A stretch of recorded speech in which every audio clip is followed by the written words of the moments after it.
Hey YouTube, this your man Rio 855. I'm coming at you with the New Jack Swing era part 2. Yes, I left off at part 1 talking about the 1989 year and the breakthrough that New Jack Swing had with songs like My Prerogative and the Keith Sweat album Make It Last Forever. Teddy Riley was hot and he had a lot of requests to produce a lot of artists, and particular artists like the Winans. The Winans was one of the artists going into the 90s that he tapped to produce, and a couple of songs, Don't Leave Me and Time to Make That Change, was huge and really got them going into the secular era, and people already knew about them with BB and CC, so that was huge for them. They had that Teddy Riley, New Jack Swing feel. Yeah, my man Teddy Riley really created another genre, so that's why I always say it was huge on his part as a producer, because he created a genre, New Jack Swing. This is not a producer that, made productions. Well, this is funk, this is soul, this is pop, this is rock. He created a whole new genre, as we call the New Jack Swing, and that is huge. That's why I call this man a genius. And that sound, layers on top of layers, putting different voices, putting certain instruments and on top of a hip-hop type beat, particularly the saxophone or some, or even horns. And you listen to like My Prerogative, you will hear like horns and everything. Then various other songs, you will have the horns with the keyboards and a hard bass line. So that really made New Jack Swing so good. It was rough and rugged. So you pump it in your car, you pump it. Back then, you would hear that bass, you would hear that beat, and it just wanted to make you bob your head or dance. So it was really, really good music. Yeah, Teddy Riley went into the 90s, as I said. Winans was one of the first artists I remember in the early 90s that he worked with that wasn't a part of the New Jack Swing. They was just a different tone. Winans from Detroit, and it didn't have, they wasn't a Harlem artist or things like that. So this was Teddy Riley going into different genres, and he's this good at this time. So many requests, so many artists. So you had a few artists like Rex and Effect, his own group with his brother Markel Riley, and they made some noise with their early hits, but I'm going to get to it later with their success with the New Jack Swing, and I know you all know what song I'm talking about, but I'm going to say that for later. But yeah, going into the 90s, the early part, Teddy Riley was doing a lot of big things.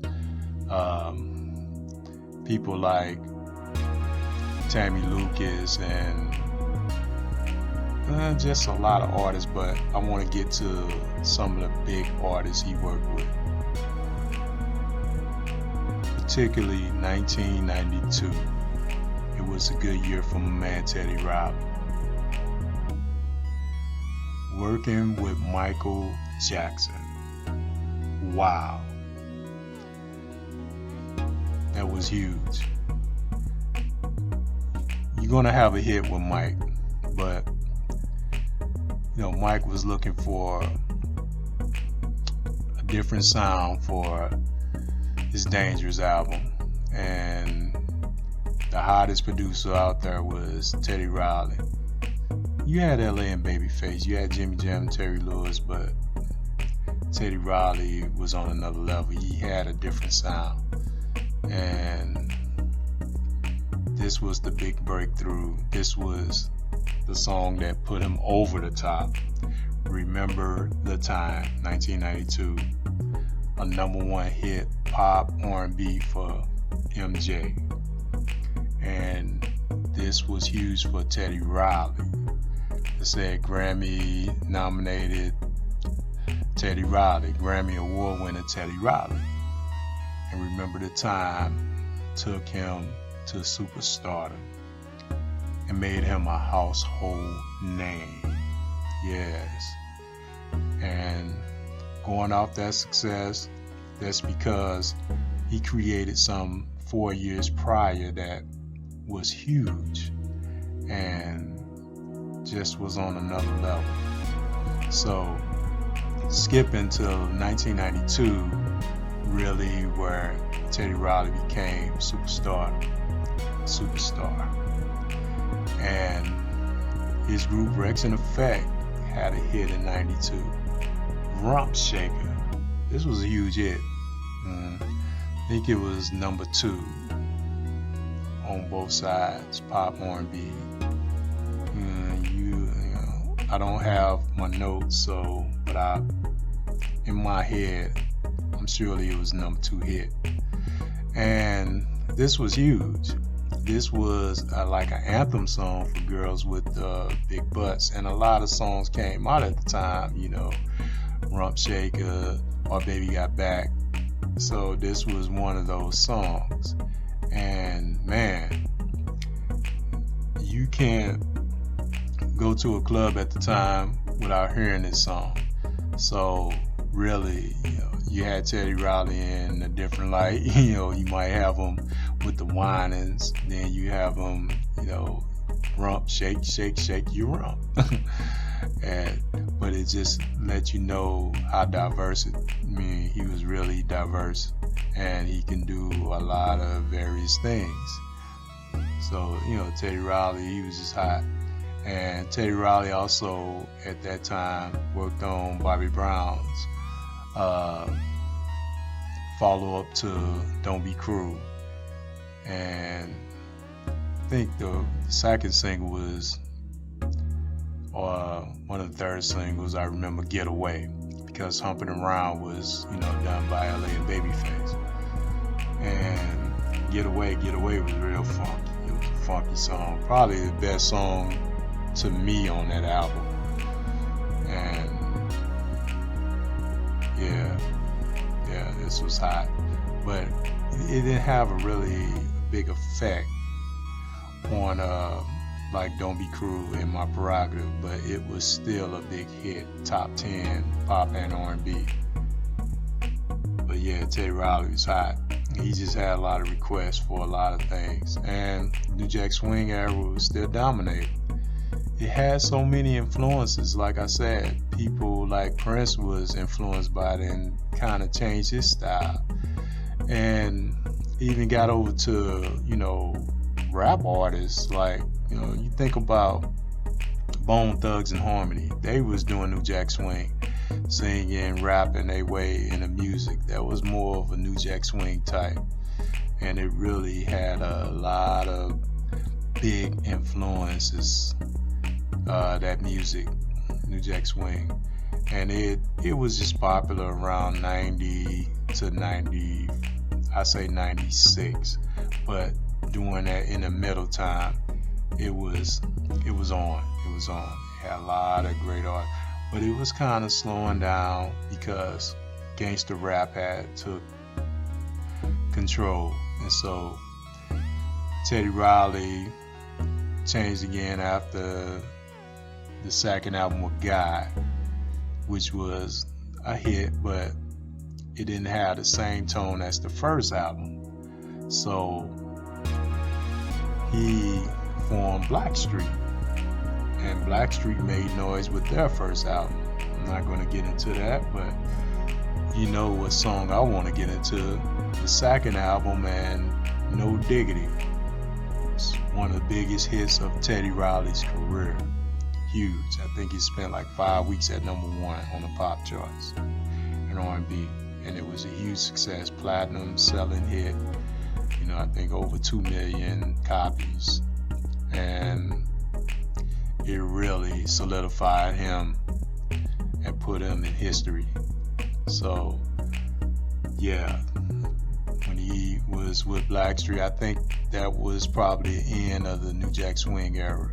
But Teddy Riley went down in history because in 1988, starting really in 87, into I say 96, New Jack Swing era was on and popping, and it had its biggest breakthrough in 89 through 94. I think that's where it was still dominating. In particular, for me, 89, 92, it couldn't be stopped. And Teddy Riley will go down in history. I think he should later be in the Rock and Roll Hall of Fame because he was a great producer.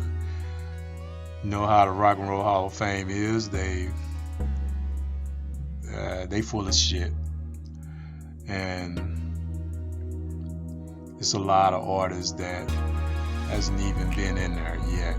So, but I think he should be in.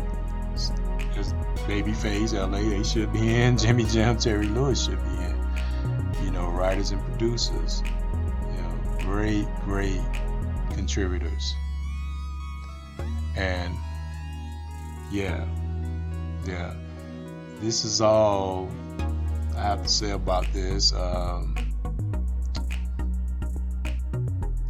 I'm just gonna say the New Jack Swing era was one of my favorite times, and it really produced a lot of great music, and Teddy Riley became a superstar and a genius out of it.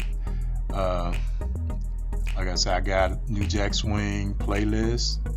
You can check out that music. I'll be adding more to it, but check out some of the songs, man. There's a lot of great songs and great music in that New Jack Swing playlist. And like I said, my man Teddy Riley just was off the chain. And nobody's not gonna take that away from him. Creating a genre. The man created a whole new genre. So next time, look out for the new series Lost Cities, and I hope you enjoyed it, and I hope I gave you some great feedback on the New Jack Swing era, part 2. This is Rio 855. Subscribe. Thank you, and God bless.